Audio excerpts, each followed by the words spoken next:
Yo guys, Naowh from Method here. Today we are going to be looking at a Gahoon, as I like to call him, commentary. I'm gonna be covering my personal thoughts, how I think you should play the fight, and some neat tips and tricks to help you progress and hopefully kill him a bit sooner. However, I won't include, for example, what talents I think you should play, what gear you should try and obtain. If you're looking for those kind of guides, I suggest you going over to Wowhead. They pretty much cover everything related to WoW these days. And they've also been a massive support for us throughout the tier, so a big shout out to them. Now, getting into the fight, starting with phase 1, it is important to know what you want to be attacking in this phase, because there's a lot of wasted damage, as I like to call it. If you're attacking the wrong guy, it's not gonna help you. The Cyclopin Terror is gonna be your main focus. They fixate a player with a beam that does initial damage, and then after 4.5 seconds, each 4.5 seconds, they keep taking damage. So make sure that if you see a beam sitting on a player, don't instantly interrupt. I see a lot of people actually, whenever they see, a interruptible cast, they just instantly interrupt. But what you should do is make sure you let it sit on the same player for a few seconds before you actually interrupt. I tend to interrupt after like 3 or 4 seconds. I don't wanna risk it too much. But yeah, that's how you should deal with the beam. Also, when you kill a terror or any ad in this fight, it will spawn of Gahoon, I think they're called. So the terrors, they spawn 2 of them. The Dark Young, the big guy, he spawns 5, I think. I'm actually not sure. But anyways, whenever they spawn and land, they will fixate people and try and catch up to them and infest them. And if they actually reach you and infest you, you're gonna get a massive debuff ticking on you, which is dispellable, but when you dispel it, you're gonna spawn 2 spawns of Gahoons. So if you actually get infested, you're gonna get outrun pretty quickly. You're just gonna get too much ads, you're gonna start taking unnecessary damage, you're gonna wipe pretty quick. So make sure that you never get eaten by those small things. I'm gonna just cover some thoughts while I'm playing the fight. I'm always making sure I start on the back, most back terror. It gives me the best cleave angle. You can actually hit all 3 targets here with I-beam, but for me it was like a 50-50 when we progressed, so I just make sure I hit 2. As you can see, it channeled for 3.6 seconds, the terror, and I made sure I interrupted it before it got the second takeoff. We kill off the 2 terrors. Me as a melee, I make sure I go over to another terror. Since I'm a demon hunter, I have a lot of stuns, a lot of interrupts. So I make sure I kill this one, instead of just sitting and passively cleaving the goons down. We have other people who's better for doing that than me. Here, I make sure I keep my distance from the fix that I have. It's over to the left, as you can see now. I just keep on cleaving the terrors while trying to, help out with stuns on the spawns. When these spawn, I'm gonna stun, I think. Yeah, perfect, well done. It's also my time now to go and dunk the orb. As you can see, I am in group 3 with Monkting. The weak aura pops up, I make sure I start moving over. I also get a fix it at this point, but it doesn't matter too much because I'm up here anyway, and hopefully my team will kill it before it reaches me up here. I'm gonna pause the video here and just give you some tips on how to play this. So, as you can see, I'm with Monkting, meaning I am with a healer, which means in the upcoming phases I can be a bit more greedy with the stacks. Because I'm always gonna be fine while I'm up here. As long as I reach Monkting, he's gonna make sure I don't die. However, if you're, for example, you're Meris in this fight, and you're going with Lorgok, you're never gonna get any healing up here. So you gotta make sure that you A, have like a personal going up here, or B, you sit on low stacks from the Wave of Corruption. Anyways, you should always bring 4 Warlocks for this fight. I don't know how they designed this, but it's just so nice. As me, I'm always picking up the orb, starting. So I make sure I take the first gateway, and as you can see, Monkting, he's already in position at the second gateway to be ready to dunk the orb. So I'm gonna start the video, I'm gonna take the first gateway, I'm gonna pause again. What's really nice to do as well is, if you have the time, you should try and clear the cysts, like the area of effect around them, because it slows you pretty badly. We didn't really clear this time, we usually did it, but this time we didn't. So as you can see, I'm very slow. This is costing me like 3-4 seconds by not being able to move properly. Anyways, I toss the orb to Monkting, he's gonna take the second gateway, he's gonna wait for Sko. In this case, I think Sko waited for Monkting, they dunk it at the same time, and we phase. end of phase 1, you're gonna stun all the terrors and also Dark Young with the beam. And you're gonna get massive spawns of Gahoons. So what I recommend you guys is having a few monks playing Ring of Peace. As you can see, we just spam Ring of Peace. We make sure they never reach our team while we AoE them down. Also, what's great is you can stun them, you can grip them, you can knock them, you can pretty much do anything to them. So basically just make sure you don't get eaten. Now phase 2 starts. And what's important to know in phase 2 is that, as you can see, Wave of Corruption here, for example, it's coming in 3 seconds. When that hits, you're gonna see that I'm pulsing right there, like a 5-yard big pulse around myself, meaning that if I stack with someone, I'm gonna give a stack to him, and he's gonna give me a stack. So always try and be spread in this fight. You don't wanna get more stacks than you have to get, because it's gonna drain the healer's mana badly. Also, I'm gonna pause the video here again. As you can see, here's the first ad spawning in the fight. It's the red circle. If you stand in the red circle, as you can see, we have a lot of people actually standing in the circle. You're gonna clear your debuffs, but you're also gonna buff the ad spawning from the circle. So from each debuff cleared in the circle, the ad will get a 5% damage increase and health increase, meaning you're gonna need to pump the ad more to kill him. You always wanna make sure you kill the ad before his third cast, since it scales up. Every cast increases its damage. And the third one will most likely one-shot you if you don't pop a personal. However, since I'm a demon hunter, I'm playing the leech build, I'm not playing Netherwalk.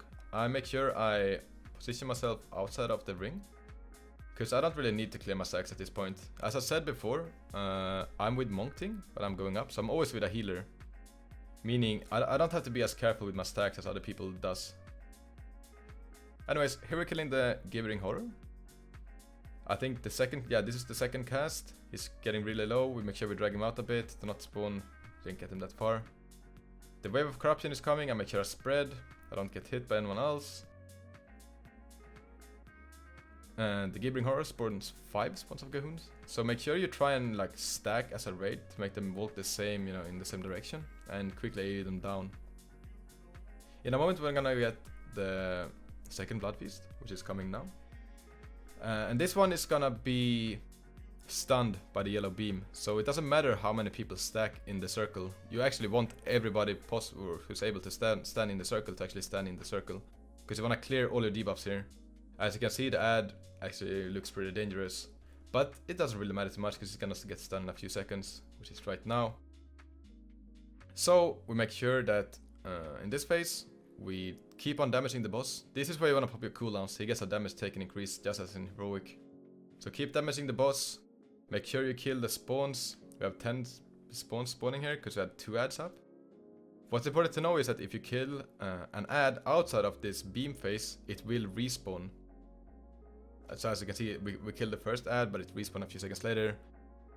We stunned him in this phase and then we finished him off. So as you can see, I have reset my stacks here. It's also saying in the middle of the screen, soak middle, which I'm gonna get to right now. Pretty much throughout the fight, you have these, I don't know what you want to call them actually, flowers, mushroom, I don't know, things spawning, called bursting boil, that you need to soak. Pretty much what happens is that when they explode, they will infest 2 people with bursting boil, and if you get a second stack of bursting boil, you're gonna get mind controlled. So you're gonna make sure that you have a rotation of people soaking these, so nobody never ever gets mind controlled, because you don't want to waste a combat race on a mind controlled. So here's me and Sko, we're soaking it together. As you can see, I get the debuff, meaning whenever they spawn again in 8 seconds, I don't want to be anywhere close to them. I make sure there's always 2 people in between me and the bursting boil. At this point I'm going up with the orb anyway, so I'm not that scared. As you can see here, I have 2 stacks and a ticking bursting boil on me. But since Monkting is gonna meet me up here in a bit, I'm not that scared because I know he's gonna heal me once I reach him. Same as phase 1, I make sure I toss the orb to Monkting. He's getting ready to dunk the orb with Sko. I jump down, I try and help out on the horror to kill him before this is the second cast again, kill him before the third cast. There's also bursting balls spawning. I'm soaking wave 8, so I'm not looking out to soak here. Also we get goons spawning. So as I can see, one is fixing on me. I'll make sure I keep my distance, I don't get eaten. Here, bursting ball 8 is coming up. It's my turn to soak. I'm soaking right, which is a blue marker. I look for the blue marker and I position myself, you know. What's important to know here is that, as you could see, I'm gonna go back in the video. It's always gonna be the 2 closest people to the bursting boil. So, as long as there's nobody standing, you know, closer than you, you're always gonna take the soak or you're gonna get hit. Meaning if you're a melee, for example, as you can see right here when I'm soaking, is that I keep on hitting the boss while soaking. You don't wanna stand right next to it if you don't have to. So here I'm getting a lot of free damage while still soaking, which is really nice with boss damage in the end. Here we're getting ad number 4, which is gonna be the last ad of the fight. So it spawns, we make sure we literally clear every single debuff available. As you can see, Naowh has 3 stacks, Meres has 2, Jasmine has 3. They were the last people delivering the last orb to face the boss. So these people will never get to clear on the last one. So you want to make sure that if you don't get to clear on the last one, make sure you have some, you know, attention in the last phase, because you will be taking more damage than other people going into the phase with more stacks. Anyways, last phase isn't coming. The boss is doing his collapse. I don't really know the thought about like behind this. It's basically just the boss is immune to damage. He's trying to collapse the room. Make sure you dodge all the stuff falling down while trying to heal. As you could see, I was just a while ago by the icon or debuff here. I was bandaging myself because I don't really have any healing spells to cast as a demon hunter. Anyways, last phase is pretty much the same as second phase. I'm gonna pause the video quick. You still have Wave of Corruption, which you need to spread with. You have Bursting Boils. What's different from phase 2 to phase 3 is that the boss has pretty much 2 new abilities. It's a Fear, which you need to turn. As long as you're not turning the boss, you will never get feared. And it's also, as we call it, the Dance. As you can see here, the Malignant Growth spawning on the ground. You wanna make sure to never get hit by those, because they pretty much one-shot you. So it's pretty much a dance. They spawn on set locations, so you always have room to stand somewhere. Here's also the Fear coming out. I'll make sure I turn while trying to keep uptime on the boss.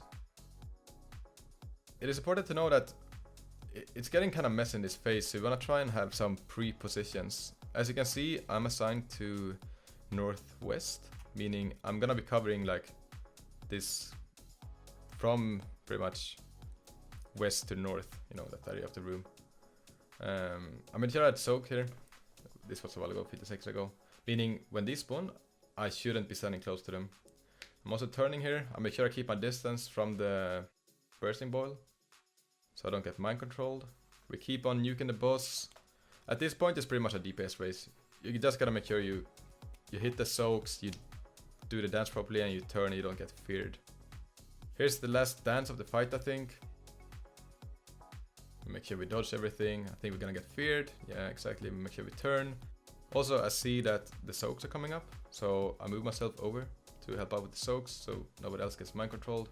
I lose a bit of uptime on the boss, but it's not gonna matter too much in the end. I just wanna make sure that we actually play the fight properly, and it's gonna give you more than if you actually ignore the soaks. Unlucky here, just wait, kinda moved into me. But it doesn't matter too much, the boss is pretty much dead at this point. However, since I have 6 stacks here and a bursting boil ticking, I am going to die. I don't have blur, I don't have health stone, I don't have health pot. It's pretty much pray for the healers to heal you at this point, which they didn't, but they instead kept the skull up. So as you can see, the boss goes down, and that's pretty much how I think you should play the fight. Some tips. I think when it's like that, if you like the video, make sure you hit the thumbs up, leave a comment down below, and I'll see you guys with the next one.